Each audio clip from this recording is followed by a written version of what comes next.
dito sa warrant of arrest na inisyu ng korte laban sa ilang lider ng militanteng grupo na pasimuno ng gulo noong Labor Day celebration o araw ng paggawa.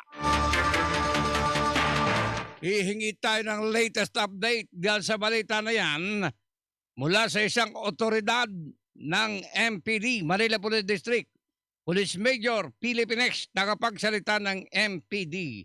Major Ines, sir, muli, welcome sa Big Time Balita. Magandang gabi na po.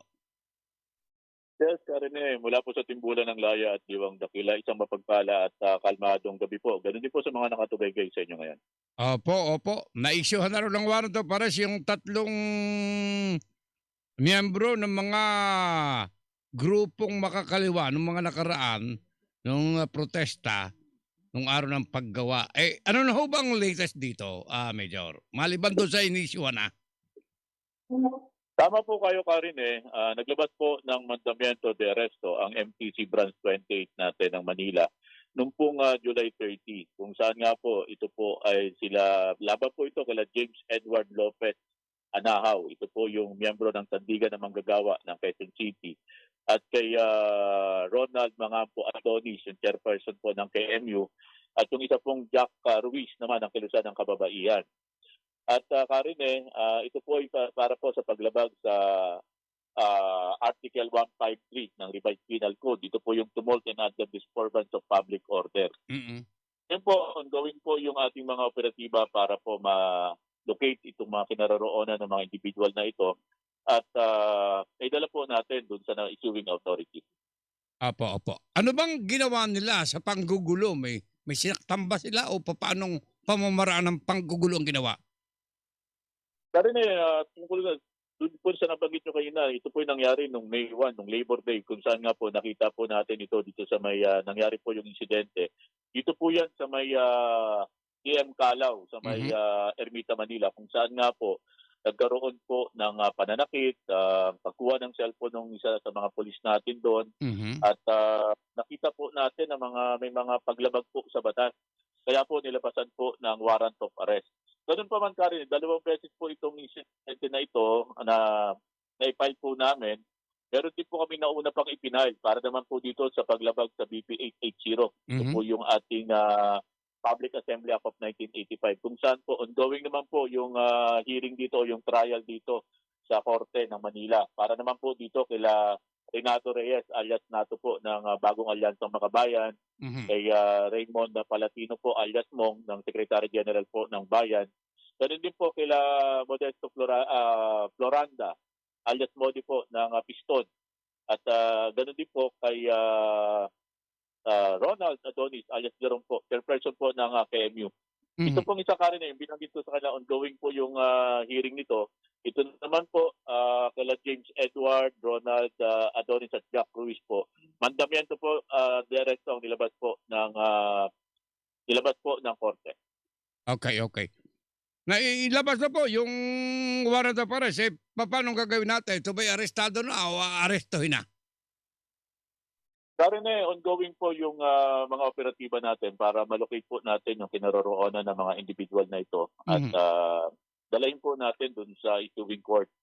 At ito naman pong mga ito ay bailable at hayaan po nating sagutin po nila ito sa korte. Ano ba mga ito wala hong record and the past na inisyohan ng warrant of arrest? Pakiulit, ka rin medyo hindi ko lang po narinig yung sabi ko, sa mga nakaraang panahon, ito ba'y hindi pa na-i-issue ng warrant of arrest ito mga ito? Ngayon lang? Yes, Karin, sa katunayan nga po, first time po nito, masampahan po sila ng kaso dito sa lungsod ng Manila para po sa mga ganitong paglabag. At yun po yung ating palaging pinapaalala sa ating mga kababayan.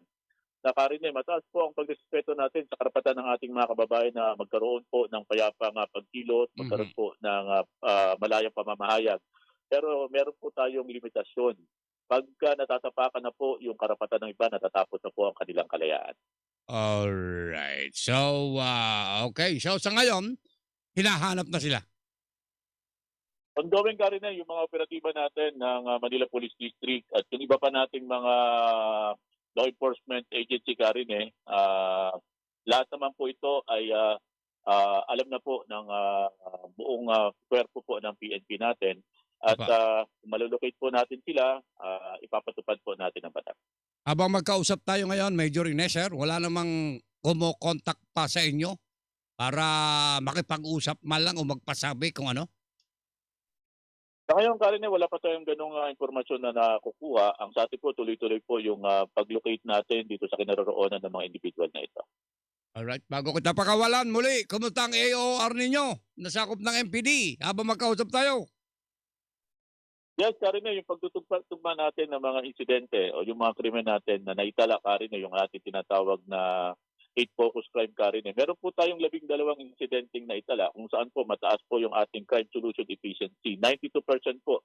Sa 12 insidente, Karen, 11 po dyan na-solve natin. Yung isa po under investigation. At hindi po tayo titigil hanggang hindi po natin napapanagot sa batas ang may kagagawan.